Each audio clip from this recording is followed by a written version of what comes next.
How do we raise the $12 million?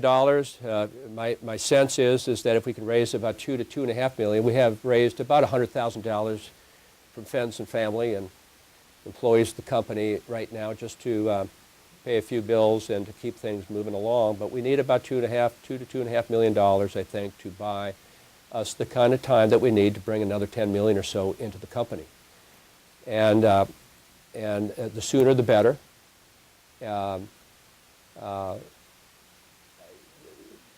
All of us are basically working for free. Why? Because we believe in the opportunity. I commute from Atlanta, and so I incur all the cost and so forth. I'm not sharing that with you because I'm such a great guy. I want you to understand the reason why I'm doing that for the present time is because I believe in the opportunity. And it's significant. So we got to execute. And as you've seen in one of my postings before, it's not enough to just stare up the steps. You have to step up the stairs. You got to execute the vision that's been here for a long time.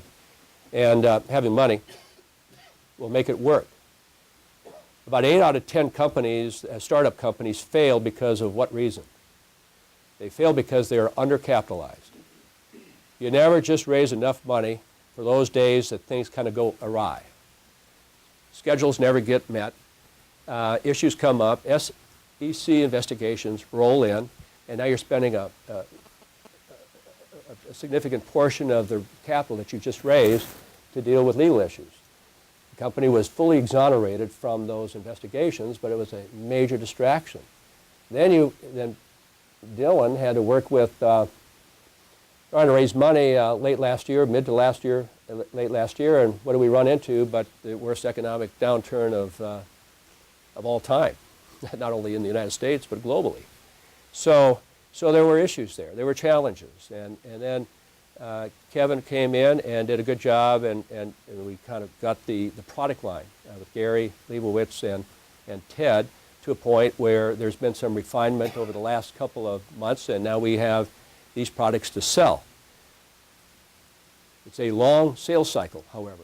You know, we had sales being generated back last year until an announcement about the company closing its doors, which sent everybody into pandemonium, which I can well understand.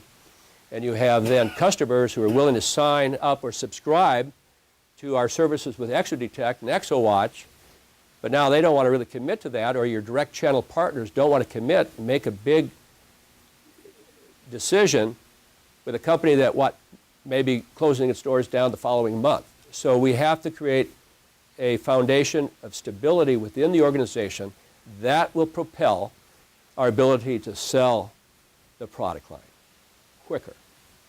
And we have customers that have been identified by Sam, and he'll give you an update. We can't probably identify who they are at this point, but so once you get 1 or 2 or 3 customers going, this thing will grow to 10 or 20. And if you get 100 to 150, 200 customers subscribing at $36,000 a year, now you can understand where we have enough money being generated to pay the bills and not go into deeper debt, and to pay off the obligations that that the company has in front of itself. So it's a great opportunity. We've got a technology that will provide the ability to protect the Pentagon from foreign intelligence services, protect the American banking industry from hackers. We've got the best hacker in the world with us, former hacker. We'll protect Wall Street from cyber attacks, protect online e-commerce transactions. We'll protect, with confidentiality, the medical records of patients, eliminate software piracy and the like. It is so expansive. So how do we raise the money? I said we'll do it in tranches, probably the best way so you don't give up as much with the company. You know, we raised $2.5 million, may be a bit expensive then. And there's another $8 to $10 million to come. Perhaps the stock will be at a higher price. We'll have a patent that's approved by then, and now you have some additional enterprise value to throw into the pot with a new investor group or groups. So it is about getting out to these individuals, sharing the story, finding individuals who are smart enough to understand what we have is the biggest challenge. I mean, Scott can articulate it simply. It is, but it's a very sophisticated, underneath it all, it's very sophisticated. And yet, he makes it sound so easy, and it's not. So there's, and I have a sales and marketing background, so I like to drive sales, and the real bottom line is the top line. You got to get the revenues in.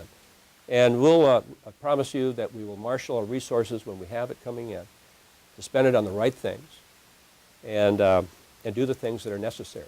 I might add is that I know there has been a lot of criticism. I shouldn't bring this up. I'll bring it up anyway. I'm a straight shooter, pretty transparent, tell you how I feel, answer the questions straight out. But I think that this office space was a great decision to make. And I know they've created a lot of angst, particularly when we didn't see the stock move in the direction we had hoped for. But when you're going to be talking to folks like Microsoft or HP or Dell or whomever we bring in to look at the technology, share the vision here at the corporate office, you don't want to have the appearance of working out of a back of a garage. And this is very nice. I don't need the space that I have in my office, I must tell you.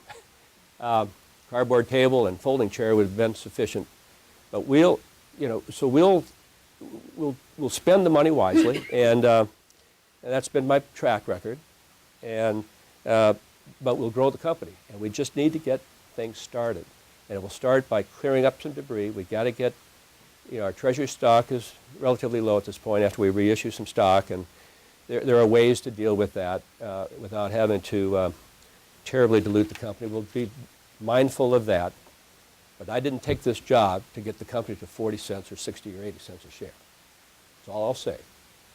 There is a bigger deal here if we can execute and we can raise the money in a quick fashion to make this thing all work.